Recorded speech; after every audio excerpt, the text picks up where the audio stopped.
think I filmed an intro for this video, so this is gonna be the intro.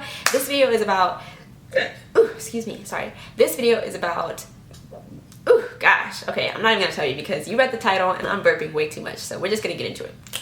I feel like for a long time, sorry, just got done crying. I feel like for a long time, I've really felt stuck in my head, like stuck in a large, I feel like I've always been struggling with derealization and with dissociation, and I used to always feel like I was in a battle between following my heart and following my mind, and what those two ideologies represented in my life and how to do both and balance both in the correct way. Like, I always felt like to follow my heart was to follow my passions, and to follow my mind was to follow logic, and that they didn't always line up. But I think what I'm learning now is that there doesn't always have to be a choice between following your heart and following your mind, because when you follow your heart, you're always doing what makes sense. Like, there isn't a follow my heart and it's not going to make sense, because that's just expressed confusion. So I think for me to follow my heart, it's just a mindset shift that I've been working on for a very long time, and I think I'm finally at the point where I can realize what moment I was stuck in life, like what moment in my life I was like still pondering and still seeing the reflection of that pondering in my life. Like, that moment that has been keeping me going through multiple cycles in different ways has been me trying to figure out how to follow my head and follow my heart. And I'm realizing now that to follow my heart is to follow my head, and to follow my head is to follow my heart. Like, they're both intertwined and interchangeable and inseparable, at least in a life that holds integrity for one's own decisions.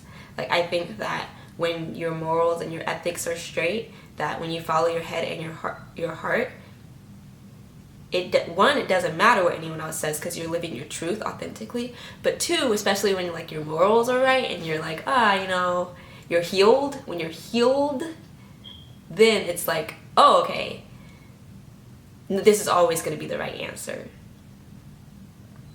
Now, for people who have some healing to do, people who, when they follow their head and their heart, well, I think that's when you've done a lot of healing. I've done a lot of healing, and not to say I'm perfect or anything, because I have a long way to go, but I've done a lot of healing. So when I follow my head and my heart, it doesn't come from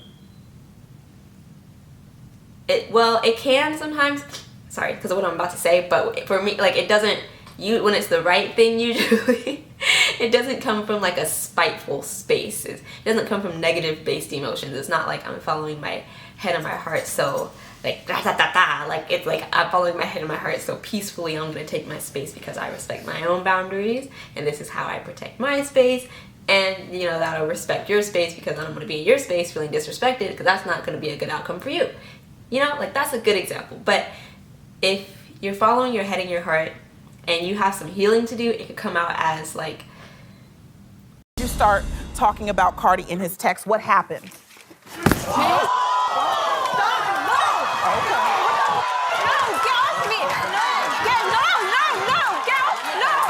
Nah, that's what happens when you it come out as like, oh, they hurt my feelings, or it could come out as like, oh, they hurt my feelings, let me raise my voice and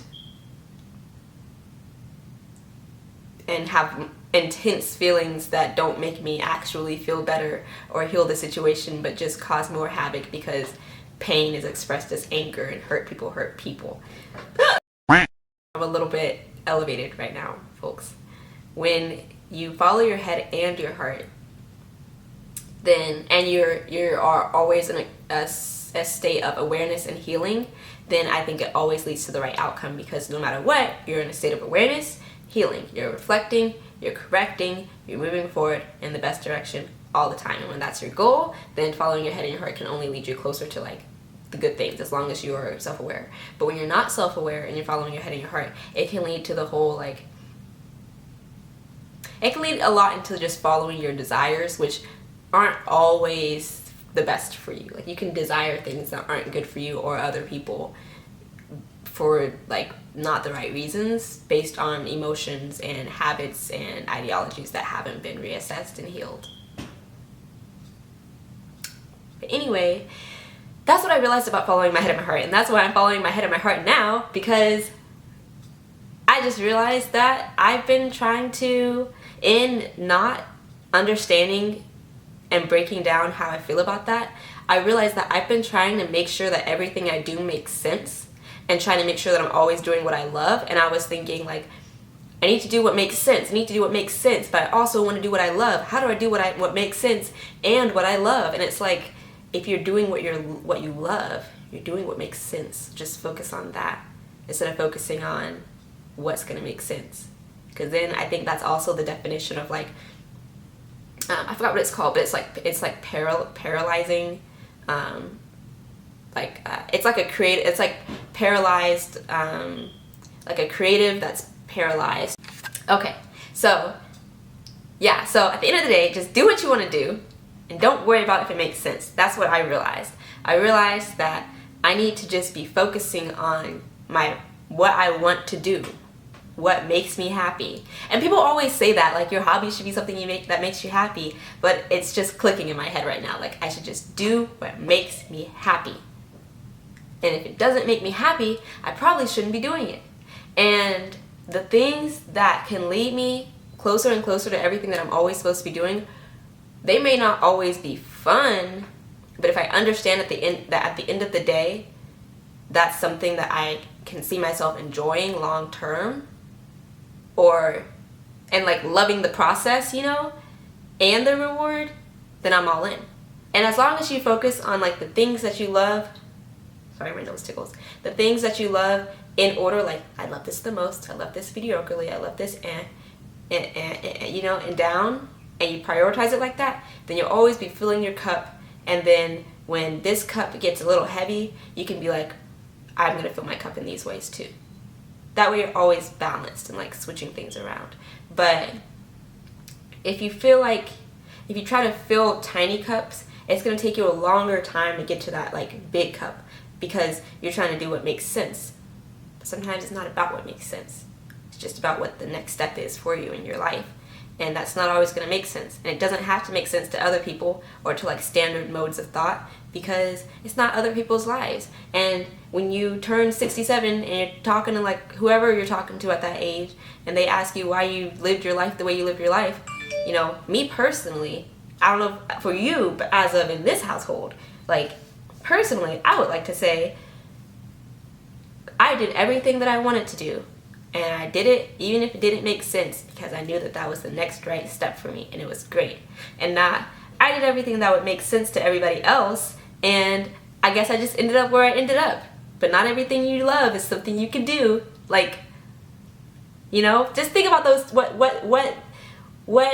the difference in the ideologies and the conclusion that I've come to. Think about what that represents in terms of how you express yourself in your life, because that's what I realized it represents in mine. So I hope that this video helped you, and if you enjoyed this video, like down below, subscribe, drop a comment. You know, I don't want to tell you to do too many things, but, you know, those would be some nice things. Fun links down below and stuff like that. I'll see you guys in the next video. Oh, I'm still recording. Dead. I thought I turned it off. I was like, what should my next video be about?